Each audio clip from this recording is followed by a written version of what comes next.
तर जरांगे पाटील यांची दिंडी आता मुंबईच्या दिशेने कूच करते आहे आणि त्याच्या आधी ती नवी मुंबईमध्ये येणार आहे। त्यामुळे अर्थातच नवी मुंबईमध्ये सुद्धा कायदा आणि सुव्यवस्थेचा प्रश्न या ठिकाणी निर्माण होणार आहे। या पार्श्वभूमीवरती कसा बंदोबस्त या ठिकाणी करण्यात आलाय याविषयी पोलीस आयुक्तांशी बातचीत केली आमचे प्रतिनिधी शिल्पा यांनी। बघूयात काय सांगाल सर, कसा फौज फाटा तैनात केलेला आहे?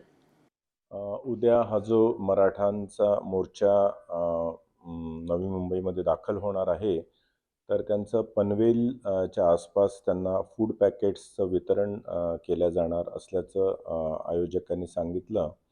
त्याचप्रमाणे APMC मार्केट वाशी या ठिकाणी त्यांचा रात्रीचा मुक्काम असेल आहे। तर ह्या दृष्टिकोनातून त्यांचा जो रूट आहे तो आता फायनल व्हायवर आलेला आहे।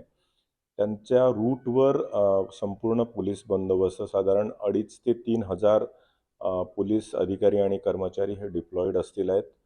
ह्या मोर्चातील सर्व लोकांना कुठल्याही प्रकारचा इन्कन्व्हिनियन्स होऊ नये, तसंच जे इतर नागरिक आहेत नवी मुंबई शहरातील आणि नवी मुंबई शहरातून पास होणारे मुंबई पुणा एक्सप्रेसवे हायवेवरून जे पास होणार आहेत त्यांनाही इन्कन्व्हिनियन्स होऊ नये या संदर्भात त्यांचं डायव्हर्शन कसं करायचं आणि या संदर्भात आत्ताच बैठकसुद्धा झालेली आहे।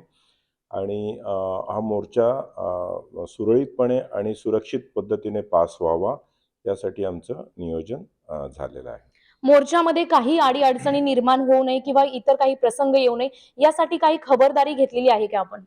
येस, मी जसं सांगितलं की यांचा आता रूट ऑलमोस्ट आयोजकांचा जो रूट आहे तो एकदा फायनल झाला की आम्ही त्या रूटची पाहणी करून तो रूट सेफ आहे की नाही या सर्व गोष्टींची पाहणी करणार आहोत आणि तो त्या सुरक्षित मार्गावर वरून त्यांना व्यवस्थितरित्या नेण्याची आम्ही खबरदारी घेतलेली आहे। व्यवस्थितरित्या काळजी घेतली जाणार असल्याचं मिलिंद भारंबे यांनी सांगितलेलं आहे। शिल्पा नरवडे, पुढारी, नवी मुंबई।